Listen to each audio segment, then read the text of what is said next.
Baroness Stone album review. Let's chat about it. Hey friends, what's going on? John here from What's Spinning, here tonight to chat about this latest album from Savannah, Georgia based sludge metal, progressive metal act Baroness. They've been at it for a while, and since their debut many years ago, they have been critical and fan darlings. I have almost always been a fan of their output, at least for quite some time. Their debut album, Red, the first of many color-themed albums from them, I thought it was pretty good. It's certainly not my favorite work in their discography, but, you know, while I thought the album needed a lot more catchy hooks, maybe some cleaner production, I was impressed by a lot of things. For one, I thought that they were taking a lot of risks, more risks than most modern metal acts, and on top of that, their music, God forbid, sounded genuinely progressive in the modern state of progressive metal, which is something that you don't hear too often. But yeah, here it was, and it was sounding pretty good. But for anything, I became an overnight fan with their Blue album. This thing was a lot cleaner of an album. It had some catchier hooks. This to me seemed like everything about Red, but turned up to the next level. I really did love this thing. And Yellow and Green, while I still think it could have been two separate albums and maybe you could trim some fat somewheres, I still think it's pretty great. And to this day,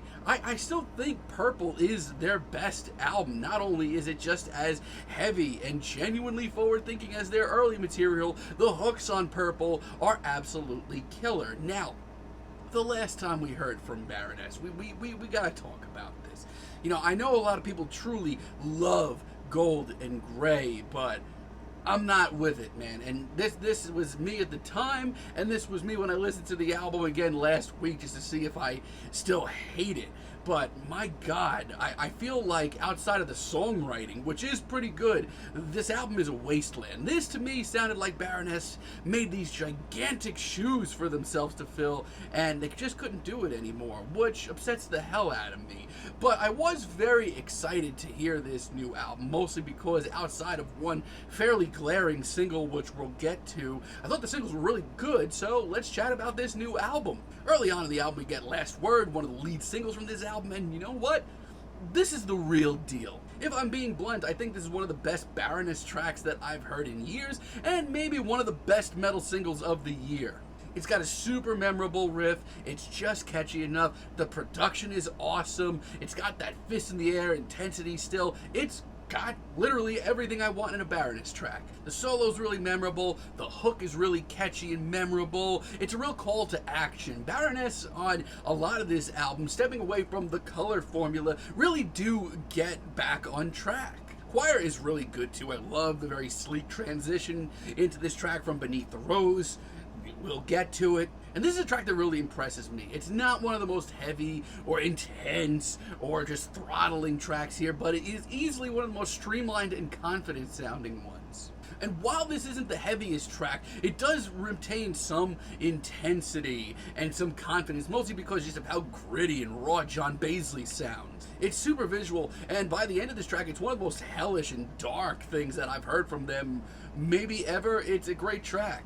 And the Dirge, just about all around, is pound for pound just a great Baroness interlude, which is something they've always nailed over the years. I've always loved the way that they've tied albums together. The Dirge is a great example of that. Like, this kicks the hell out of this album's intro. Once again, we'll get to it. It's stripped down and harmonious, even beautiful at points. It really does tie the album together nicely. Now, I need to point out that Baroness do definitely get back on track, but there's definitely still some room to grow and get back into that really solid groove that they were into. Take, for example, this album's intro, Embers. Now, they've done a lot of, very short, sweet intros that usher in the sounds of the album over the years.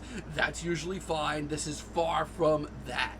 As a matter of fact, it's maybe one of the weakest they've ever put out. They sound half asleep, and it tells me nothing about the album. I guess we have to talk about Beneath the Rose, one of this album's lead singles. Time for some tough love.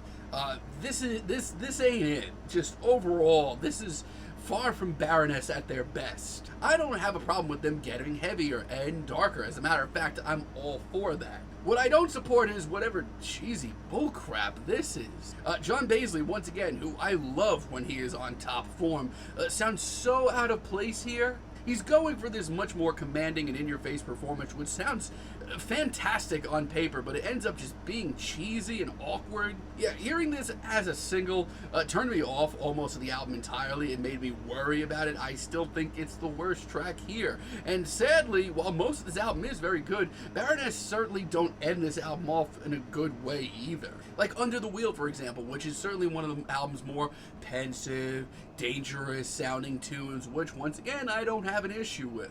But this riff is just straight ugly. What is this, some new metal bull crap? I mean, they're just so much better than this. And it's another beefy cut. There's a lot of them on there. Trust me. This one's over 6 minutes, but it just does not progress, and it does not end well. And Bloom, as a finale, like, once again, they've done some pretty stripped down finales in the past. Like, look at Purple's Who Will Stop the Rain. But while I commend this track for being sort of rootsy and bluesy, this is just a little too stripped down for me, and it just makes me want more. Outside of that, though, while this is not perfect by any means, I would take this album over Golden Grey any day of the week. Like Anodyne, for example. I love how crunchy and meaty this track is. It's got a winding riff, some fantastic drum fills, and the harmonies on this track just hit all the itches. But it's also got the progressive thoughts that I crave in Baroness's music, whether that be the multiple phases or the genuinely psychedelic production at times. This is really cool. Shine is one of the most interesting tracks here, maybe the most overtly Baroness tracks here. And it's easily one of the most progressive tracks here. It's pretty fascinating. It's got soothing spiritual lows and anthemic highs, and while over 6 minutes long, it doesn't drag at all. All of that while remaining to just be as gritty and intense as some of their best material. It shows me that Baroness still have those big ideas that they're known for and can execute them well. And I have a lot of the same feelings on Magnolia. I love this track. I love the way that the band really lets this one just ease into it. It's an over 8 minute track, so it's, you know, it's certainly a journey, but the atmosphere here is pretty awesome. And between the ambiance of this track and the bluesy, broken down intro, it has that. And it opens up beautifully. It has the technicality that you want. It has the catchy hook, and it has the crunchy intensity too. All while remaining very visual and forward thinking. And yeah, it's over 8 minutes, but it flows wonderfully, and there's not a dull moment, honestly. So yes, is this a perfect album? No. Would this go, you know, toe to toe with some of their best stuff like Blue or Purple? No, I don't think so. But after I was massively disappointed with Golden Grey, this is very much the band getting back on their creative streak. And yes, there's some rough moments. There's the Beneath the Rose single, and there's the very underwhelming finale to this album that I thought could have gone a lot better. This is still a decent metal album, and certainly is Baroness getting back on track. And like I said, I'd take this over Golden Grey any day of the damn week. I'm feeling a very light 7 on this album. Let me know what you all think down below. If you like the video, be sure to give us a like, give us a subscribe, and let me know down below what you would like for me to chat about in the future. And until next time, have a great day, friends.